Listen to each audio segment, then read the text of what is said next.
the annual financial statement of India is given every year for the fiscal year starting from March, and this year's fiscal budget for the year 2022-23 has been given by the incumbent Finance Minister of India, that is Ms. Nirmala Sitharaman. Jai Hind. The topic for today's lecturette is India's financial statement or the budget for the fiscal year 2022-23. The GDP growth rate for the current fiscal year has been estimated to be at 9.27%. Thereafter, the four pillars on which the budget is estimated to be are, of course, the financial or say inclusive development, the energy transition and of course the climate change, and of course the push for the capex, that is capital expenditure. So the deficit is planned to be at 6.8%, although the government had been you can say very systematic and disciplined to keep that fiscal deficit way below 5% from the years 2000 you can say 15 to 2019. But just after the pandemic struck, the fiscal deficit has been growing above 6, and hence this year's fiscal deficit has been aimed at 6.8%. Further, let us now discuss the budget in few details and with highlights. The capital expenditure has been the, you can say, leading component of this year's budget, which is aimed at rupees 10.68 lakh crore for the, of course, the capital expenditure, which you can say as the creation of the productive assets that give you revenue in the coming fiscal years, in the productive years, right? So apart from that supposed allotment, there is also further 1 lakh crore of you can say interest free loans to the states that will of course be supposed to be repaid in a time frame of 50 years, right? So that is a huge time period. That is just like, you know, to help the states in favoring their capital expenditure or ramping up infrastructure you can say allotment, the projects like Gati Shakti, right?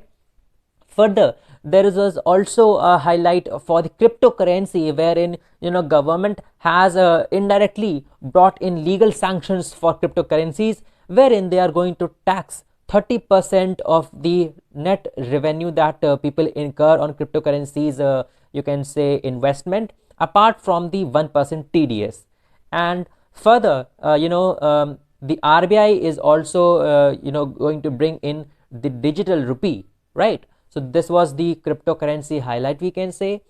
Further, from now stepping towards the, you can say, the agricultural sector and the environment, rupees 2.37 lakh crore of allotment has been given to the MSP procurement for purchasing the food grains directly from the farmers, right?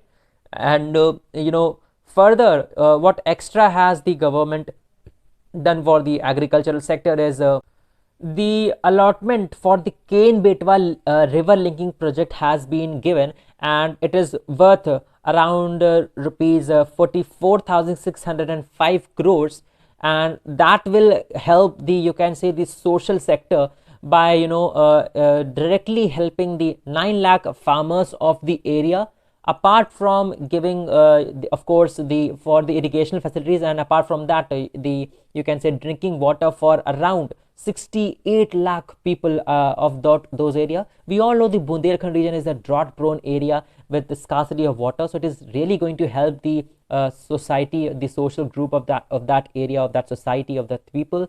And it is also going to generate 103 megawatt of you can say hydroelectricity, and apart from that 27 megawatt of solar energy. So this is a very good you can say move by the government to bring in allotment for the Ken Betwa linking project, that is going to be helpful. And further also, government is planning to bring in such river linking projects on mega projects line.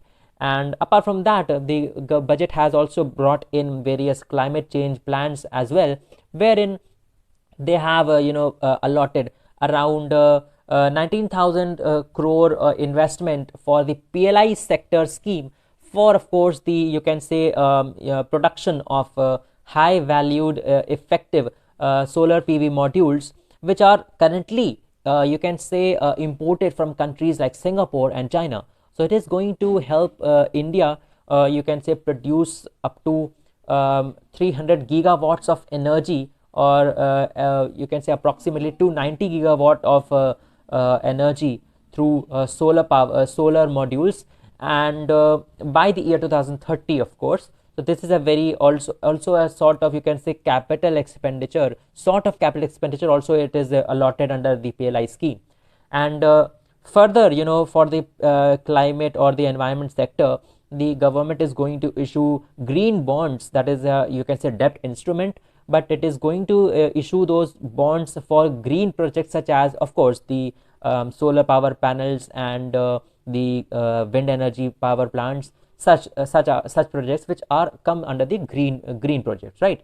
And further, the government is also going to bring in vibrant border villages scheme, wherein the villages in the border areas which are scarce in the population, with low connectivity, they are going to be brought under such scheme, wherein the connectivity is going to be increased, and of course, the infrastructure is going to be built up there to enhance the you can say population in the border villages, of course, as a move against the Chinese move of developing its villages in the border areas. So that is important for our sovereignty as well.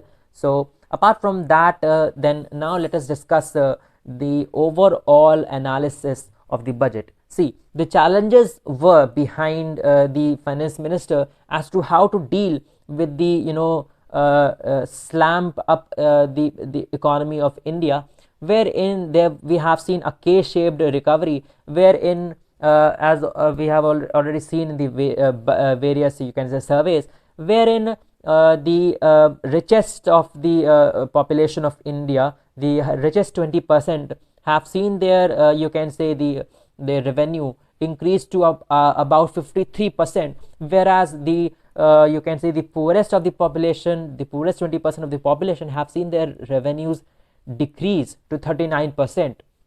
That was a K-shaped growth projection, and for in that sense, the challenge was to how to overcome these challenges. So the budget has done a very good job to ramp up capital expenditure. Now, how is that capital expenditure going to help? We all know that capital expenditure is investing in mega projects which help in creating productive assets like making infrastructure such as roads, bridges, ropeways, under various, of course, the Parvatmala projects, such projects which give you a sort of asset that that for which you can rely on.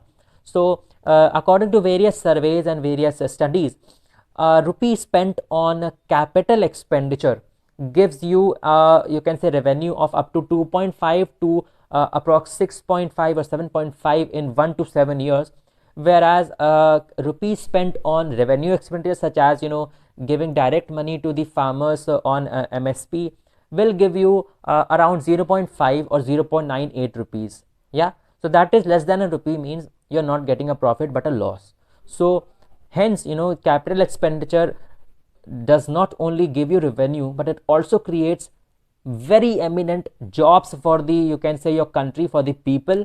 It creates jobs. For example, if we have to create a bridge, then for creating those bridge, apart from the, of course, the laborers, we need the cement, iron, steel, and other such things which are needed for the of course the production, the building up of that bridge. And apart from that, we also need the, you can say, managerial capabilities, and of course the engineers. So it is overall going to give you sort of employment opportunities, and also ramp up the revenues of those people which are involved. So once the revenues, once their income will increase, of course the much needed private consumption will increase. And once the private consumption increases, the private companies will get entrusted with the duty of leading this private expenditure, and then only the government will